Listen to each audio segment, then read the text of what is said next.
السلام عليكم ورحمة الله وبركاته. اللهم صل وسلم وبارك عليك يا سيدي يا رسول الله، عليه أفضل الصلاة والسلام. ازيكم يا حبايبي، عاملين ايه؟ النهارده جايلكم بفيديو جديد. يلا بينا نسمي بسم الله ونصلي على الرسول ونخش في الموضوع على طول. بسم الله والصلاة والسلام على رسول الله، عليه أفضل الصلاة والسلام. النهارده هنعمل مع بعض يا حبايب قلبي صينية سمك في الفرن، وهنعمل جنبها كابوريا ورز صيادية وكمان سلطة، وبكده هيكون ده الغدا. فأنا جهزت معايا السمك مغسول ومتنضف اهو، كان منقوع في مية وليمون وملح اهو زي ما انتوا شايفين، وصفيته غسلته وصفيته. ومعايا جزر، بصل، طماطم، فلفل، ليمون.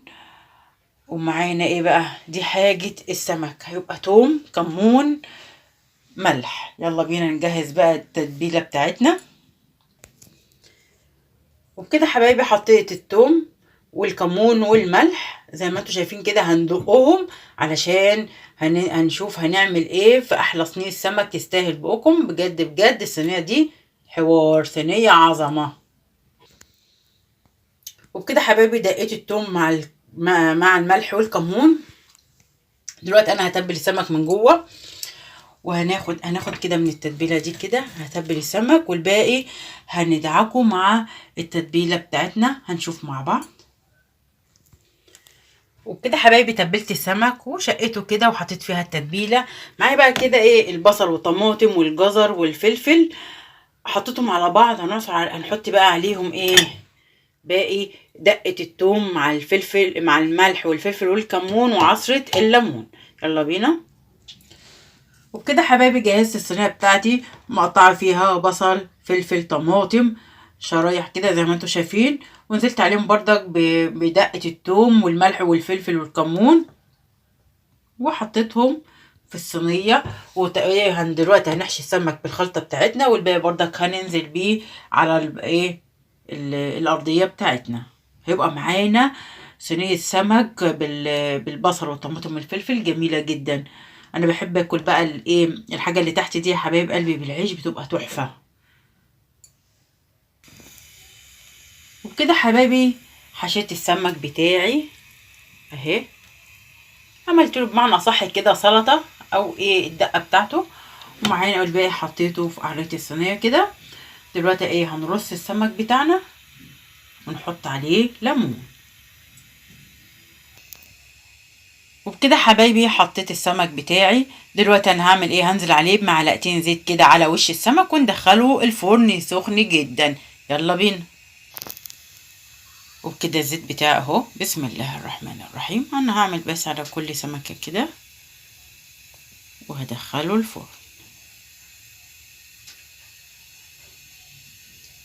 يلا بينا بقى على فرن سخن جامد، سخن جدا، ونرجع نعمل مع بعض احلى كابوريا. وبكده حبايبي جبت الحله اللي انا هعمل فيها الكابوريا، نزلت فيها كده بكوبايه ميه. دلوقتي انا هعمل هنزل بالكابوريا بتاعتي. بسم الله الرحمن الرحيم. انزل بيها كده، ومجهزه معايا بصلايه وفصين توم علشان هننزل بيهم عليها. هي كده كده بتستوي بسرعه، ما بتاخدش وقت. وادي معايا التوم والبصل، هنزل بيه كده اديله تشويحه مع الملح والكمون. ونزلت كده بالملح والكمون بتوعي مع البصل والثوم، هديهم تقليبه. هغطيها كده واقلبها منها فيها، همسكها بقماشه وهقلبها ونرجع مع بعض نشوفها عامله ازاي.